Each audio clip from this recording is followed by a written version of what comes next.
What if I told you France's longest border isn't in Europe at all? It's not with Belgium, not with Spain, it's with Brazil. Yes, France touches South America, and that single quiet border reveals one of the strangest truths in modern geography. France never really gave up its empire. It simply learned how to hide it in plain sight. When most people imagine France, they picture Europe. Cobbled streets in Paris, croissants, cathedrals, the Eiffel Tower glowing at night. But that iconic image is only half the story. The other half lies scattered across every corner of the globe. There's France in the Caribbean, France sitting just off the coast of Canada, France in the jungles of South America, near Madagascar, across the Indian Ocean and deep in the Pacific. And these aren't distant colonies left to their own devices. They're fully part of the French Republic. People there use euros, vote in French elections, carry French passports, and turn on the same nightly news from Paris. So how did one European nation end up everywhere? Let's unfold its secret map. Take a world map.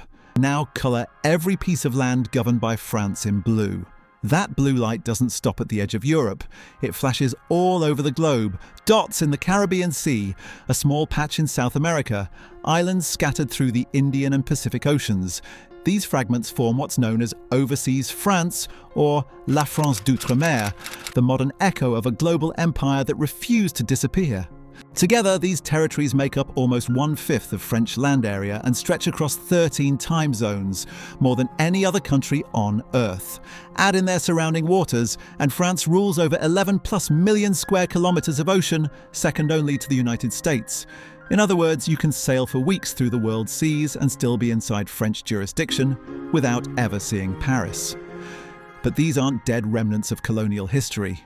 They're living, breathing regions inhabited by millions of French citizens, places with their own accents and cultures, all tied to a capital half a world away. To see why this global France exists, you have to travel back through history, to an empire that fell apart but never faded. In the centuries before World War II, France's flag flew on every continent. The empire stretched from the sands of North Africa to the islands of the Pacific.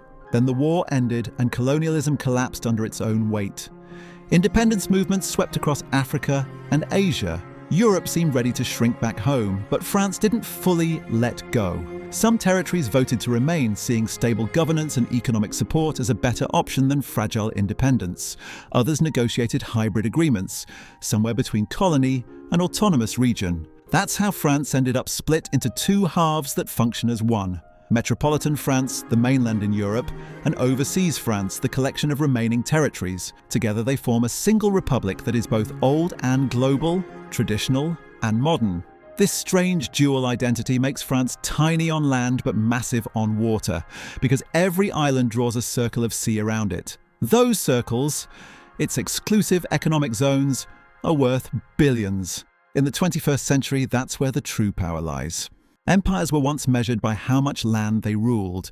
Today, they're measured by the size of the ocean they control. According to international law, every coastal nation owns the resources within 370 kilometers of its shoreline. An exclusive economic zone, or EEZ.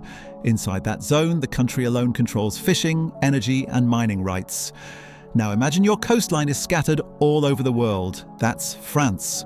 Because of these distant territories, the French Republic commands nearly 8% of the planet's oceans, a maritime empire stretching from the Caribbean to the Coral Sea, from the Indian Ocean to the frozen edge of Antarctica. Each blue ring of French waters holds not only fish but energy reserves, undersea minerals, and vital shipping lanes.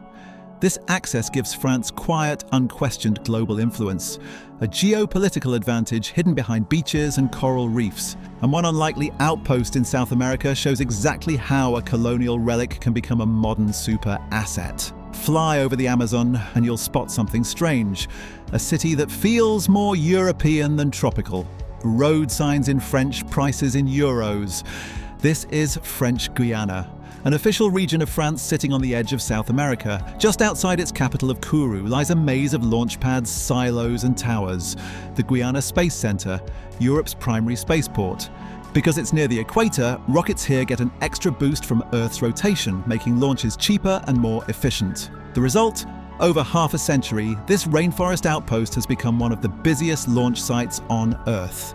That scientific triumph hides a haunting past. The same territory once held a chain of penal colonies, the most infamous being Devil's Island, where convicts were sent to rot in deadly isolation. The iron bars are rusted now, but the ghosts remain. The ground that once imprisoned men now sends satellites to orbit, a perfect metaphor for France's strange evolution from empire to innovation. Yet the same pattern repeats elsewhere: beauty and brutality, progress layered on top of a painful history. None show it more clearly than the islands of the Pacific. French Polynesia looks like heaven. Lagoons glowing turquoise, mountains wrapped in clouds, palm trees bending in warm wind. But beneath that beauty lies a story of radiation and ruin. From the 1960s through the 1990s, France detonated almost 200 nuclear tests across these islands, using them as convenient laboratories far from Europe's eyes.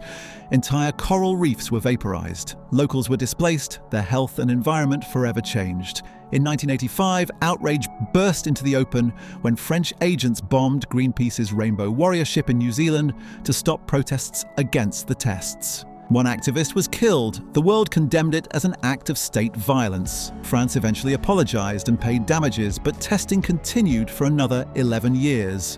Only in recent decades has Paris begun to admit the full cost. Today, generations later, islanders still demand accountability, arguing that the government built its nuclear might at their expense.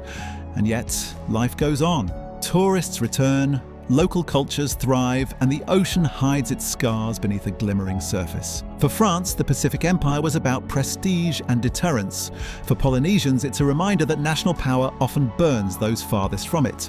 But the struggle between identity and dependency didn't end there. Sailing west, we reach another island where the debate over freedom never stopped. New Caledonia lies in the South Pacific, ringed by one of the world's largest lagoons, and packed with nickel, a metal crucial for batteries and green technology. Its indigenous Kanak people have fought for independence for decades, while Paris has fought just as hard to keep the island within its orbit. In 1998, France struck a deal, a series of referendums allowing locals to decide their fate.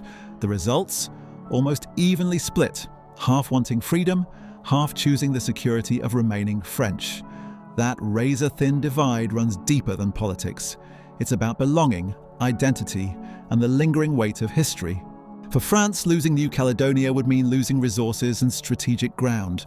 For Kanaks, staying might mean never escaping colonial shadow. Walk the streets of Nouméa and you'll see it. French flags beside indigenous ones, protests one week, celebrations the next. It's the lingering heartbeat of an empire that refuses to stop beating. Now drop to the bottom of the map, to the white emptiness of Antarctica. Here sits Adelie Land, a frozen wedge the size of Spain that France claimed in 1840. Few even know it exists, yet on paper it still counts as French territory. Under international treaty, no nation can own or mine Antarctica, but each keeps research bases there. Modern outposts of science and quiet influence. France's Dumont d'Urville station sits among penguins and ice, manned year-round by scientists who measure wind, ice and time.